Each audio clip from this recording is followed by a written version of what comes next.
अस्सलाम वालेकुम, welcome to Aneka kitchen. कैसे हैं आप सब लोग? उम्मीद है खैर आफियत से होंगे। आज आप लोगों के साथ जो रेसिपी शेयर की जा रही है वो है मूंग दाल की रेसिपी। आप लोग बाज़ार से बहुत शौक़ से ख़रीदते हैं, खाते हैं, लेकिन घर में बनाने से ये हेल्दी भी ज़्यादा होगी और कॉस्टली भी कम पड़ेगी। दाल को मैंने 4 से 5 घंटों के लिए भिगो कर रख दिया था और ये इतनी सॉफ्ट हो चुकी है कि हाथ लगाने से भी ये टूट रही है। इसका एक्स्ट्रा पानी हम सारा बाहर से निकाल लेंगे, ड्रेन कर लेंगे और उसके बाद दाल को हम किचन टावल या किसी भी कपड़े के ऊपर खुश्क कर लेंगे। ये बड़ा अहम स्टेप है, दाल को बहुत अच्छे तरीके से हमने खुश्क करना है ताकि इसके अंदर किसी किस्म का मॉइस्चर बिल्कुल भी ना रह जाए। पानी को अच्छी तरीके से अब्ज़ॉर्ब करने के बाद हम दाल को वापस किसी बर्तन में निकाल लेंगे और अपने ऑयल जो है उसको देखेंगे। ऑयल को हमने प्री हीट कर लेना है। कढ़ाई में हमने बहुत ज़्यादा ऑयल नहीं लेना क्योंकि जैसे ही हम दाल डालेंगे तो ऑयल बाहर की तरफ निकलेगा। अगर ऑयल एक्सेस होगा तो नुकसान का अंदेशा है। बस हमने दाल को जो है इसके अंदर शामिल कर देना है और देखिए फ़ौरन कितने बबल्स जो हैं वो बन रहे हैं। चम्मच हिलाने से जिसको दाल का टेम्परेचर है वो इवन हो जाएगा और सारी दाल जो है वो एक जैसी फ्राई होगी। तो ये बहुत ज़बरदस्त, बहुत जल्दी बन जाने वाली रेसिपी है। तो इसमें जो है हमने इसको चम्मच से हिलाते रहना है और चम्मच से हिलाने से हमें पता चलेगा कि दाल जो है हमारी किस तरह से क्रिस्प हो रही है। बस 4 से 5 मिनट लगेंगे और जो दाल है वो बन के रेडी हो जाएगी। इसके टेम्परेचर से हमें पता चलेगा, ऑयल के टेम्परेचर से, जैसे ही दाल फ्राई होने के करीब होगी तो इसकी जो बबल्स हैं ऊपर वाले वो सारे ख़त्म हो जाएंगे और कुछ दाल जो है वो ऊपर आ जाएगी।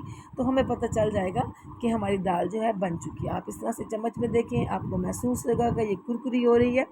अगर इसको बहुत ज़्यादा आपने ऑयल में पका लिया तो उससे भी दाल के हार्ड होने का अंदेशा होता है।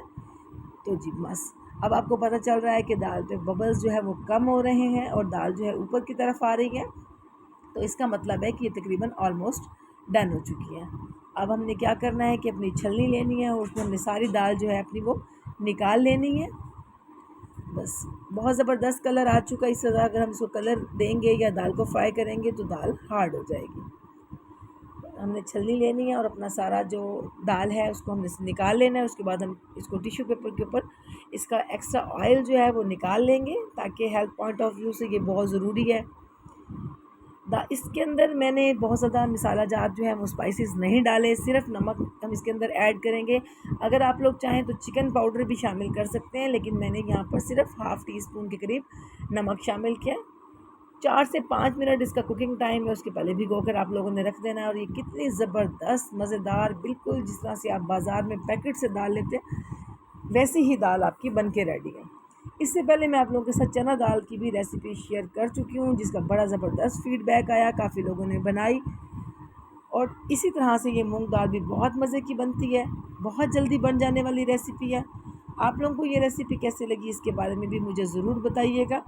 घर में बनाने से ये हेल्दी भी होती है, कम कॉस्टली भी हमें पड़ती है। आप बनाकर काफ़ी टाइम के लिए इसको महफूज कर सकते हैं। मेहमान आएँ बस आप उनको सर्व करें।